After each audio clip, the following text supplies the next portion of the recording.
Hey guys, welcome to another video here. Today we're building a sealed pool for Commander of Legends. I'm Zach, otherwise known as Rennick Alfredian. You may know me from the Draft Chaff podcast. And today we're building, Commander Sealed. This is my first sealed pool for the format, and it was a pretty intricate balance to figure out what deck to build with which commanders to open, which commanders you opened and all that. So it's pretty unique building experience, I would say, from previous sealed events and formats. So check it out. Let us know what you think in the comments down below, and check out the podcast while you're at it. All right, so let's get into our packs here. We've got 6 to open and a full deck to build, so sit tight while we get through these packs. I'm going to try to highlight all the legends and rares and such that we opened. So first up here, we've got, well, we hit a mythic, Seraphic Greatsword. This card is pretty sweet and fits the red-white deck pretty well. We also opened Falthus there and Emoti.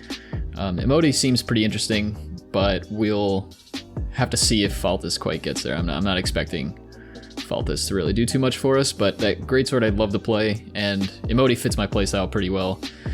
Our next pack here, we opened a Command Beacon, which obviously can get slotted into just about any deck. We also opened Armix, Filigree Thrasher, which would pair kind of well with Falthus, and a Malcolm Keen-Eyed Navigator. Not really excited about any of these legends so far. Emoti's the most exciting to me personally, but at this point I'm still hoping to open something a little more exciting. Into pack 3 here, and obviously we don't have a whole lot of white going on until, of course, we open this Keeper, which is another great white rare. Really wants us to go wide, and sorry about the lighting here, working on getting that fixed. Here's our first white legend, Radiant Sarah Archangel. And we opened a Quain, which I'm super happy about because I need that for my my Kenrith commander deck. These are all great, and seeing all these white rares get opened is really nice. So I'm hoping to play either Quain or Radiant at this point. You can obviously tell I'm skipping through the commons and uncommons pretty quickly. Even while I was opening these in real time, I skipped through them for now. Court of Ire is pretty interesting, of course.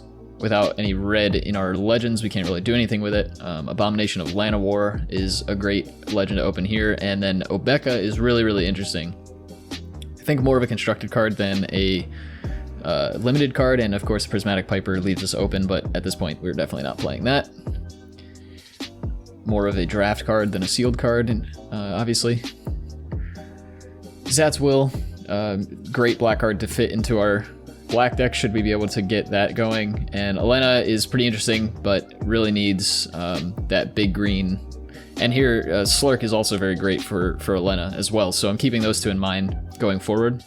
The red-green Power Matters deck is pretty decent, and those are two pretty good legends for that deck as well. I'm giving them a quick read here as I'm not super familiar with all the legends in this format. And I'm keeping track of the rares separately from my legends and the rest of my commons and uncommons. As you can see, I'm sort of going through this, as this is kind of a new environment for sealed. I want to make sure that I'm keeping track of my legends, so that I don't start building a deck in my head without those legends in mind. And you can see we're getting through this next pack here, opening up Commander's Plate. This is a great artifact equipment card, mythic, of course, but great if you can attach it to your legends. We also opened a Kelith, Sunmane Familiar, which is great as a partner, but kind of lackluster otherwise, and Liesa, Shroud of Dusk. So at this point, I'm really heavily looking, okay, white-black is where we want to be. Liesa's a really awesome commander and fits like a white-black control theme pretty well.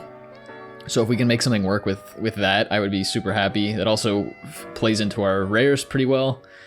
And here I'm just lining out all of our legends. Like I said, I'm not super familiar at the time that I'm opening these packs. I'm not super familiar with all the legends, so I'm kind of laying them out here, just getting an idea, lay of the land, if you would, about which legends I'd like to be playing, which commander I would like to be playing, and seeing what kind of inherent themes go together. And you can see I'm pairing various cards together that I think might either fit in the same decks or be able to play as partners.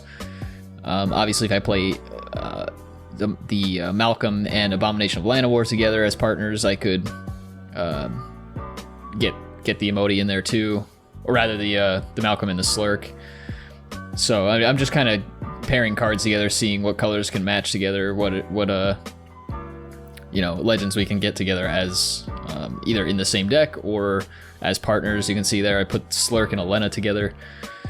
Obeka, you can see I put her off to the side there. I'm not really sure that I can make something work with Obeka, and as far as like powerful commander synergies go, she's not really going to get there for me.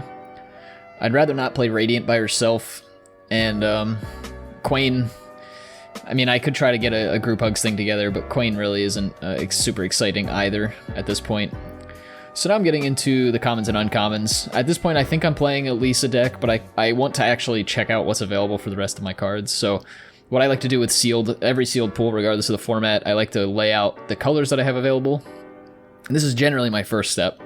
I go right to the colors, see what is most supported, which colors are most supported, which cards are, pulling me into certain colors, and that sort of thing. But at this point, with the legends, I like to hit the legends first, so I can understand what commanders I have to work with, which colors I'm looking to play, and go from there. But at this point, you can kind of see green, black, white are kind of my most supported colors. Red and blue are a little bit less so, and that's great for me because seeing the black and white flowing is good for Liesa. I decided to go ahead and just build some of the less obvious commanders in my pool before starting with Liesa, just to see if there's something I was missing. I have a tendency to jump right to what I think is going to be the best deck without really checking everything, so I wanted to make sure I wasn't doing that here. And I'm just giving my commons and uncommons a look. Nothing is super standing out. I was doing a little count for the elves to see what might work with Llanowar, the Abomination of Llanowar, and then you can see there I was checking out a Kelith Slurk build. Now I'm checking an Emoti build, and just kind of seeing are the cards supporting these archetypes. Could I potentially build 2 decks out of this pool? And I go through the colorless cards there at the end to try to, shore up any loose ends that I might have. And with this Emoti build, I was really looking for Cascade cards, or cards that would benefit from Cascade well. So it's going to be a high CMC deck, and it really didn't seem like it was going to get there. Most of the high CMC cards I had already have Cascade. So now I'm looking at Malcolm and Elena together, some kind of red-blue list, maybe pirate synergies. And the red was really lackluster in this pool, so I couldn't quite get there. Here we're checking Abomination of Llanowar, counting up all the elves that I have just to kind of see what the high end, what the possible ceiling on this card is. And you can see I'm laying all those out. And there were a decent number of elves in this pool. I think an Abomination of Llanowar deck might have gotten there, but the rest of the green wasn't like stupendous. And even then, I think the elf synergies were kind of missing out in this pool. And Armix is kind of hanging out in the background there, just as a potential thought for the black decks. So now I go back to this Slurk Kelith list, just giving that some extra thought. And this obviously wants to be able to get lots of creatures out, lots of counters on those creatures. And I found that I had a lot of ways to generate creatures. I've got a couple Raise the Alarms, and I can get creatures out, but I found that this deck was actually missing ways to put counters on things, and most of the cards that could do that wanted counters already on those creatures, and I didn't really have any ways to start that chain going. So that's what pushed me off this list in the first place. But I went through just trying to keep an eye out, look at what my potential options were, and it seemed to dry up pretty quick.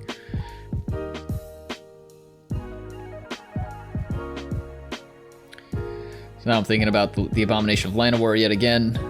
I'm just thinking, did I miss anything? Could I possibly make this archetype work? And it really just didn't get there. The green cards were okay. You can see an Ambush Viper sitting there. We have the Stingerfling Spider as well. And I had a couple of rocks there. You can see those are the white-black rocks, Marble and Charcoal Diamond.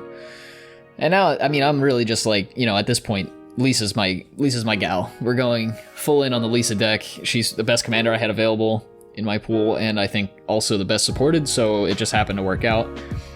So now what I'm doing, and what I like to do with every sealed pool, once you figure out those colors, you kind of want to lay out, I separate by CMC and check out, okay, what do my curves look like if I were to make no cuts at all? And obviously, we're making cuts, but this just gives you a good idea of what support you might need, what cards are actually doing the things you want them to, when you want them to. So we have a little bit of removal in the form of Spark Revival, I think is what that card's called. Spark Harvest, rather. Spark Harvest, we've got a Return to Dust in there somewhere, and of course I pulled out Filigree Familiar as one of my all-time favorite cards and pet cards. So, don't think that ended up making the cut, but that was an option there if we needed extra playables. I have 2 of them in the pool. And you can see those, the twins up in the top right, and then we're pulling out some of our rares, which I kept separate. Most of the rares that we had were actually white and black, so that wasn't super relevant earlier on, but we see Keeper of the Accord, we get the Greatsword, and then the Commander's Plate. Obviously not playing Court of Ire, but Zat's Will does enough to be included here. And I've got a couple of other artifacts at the bottom there, which I ultimately decide are not really worth playing. Checking out lands here just to see if any of these are worth putting in instead of basics.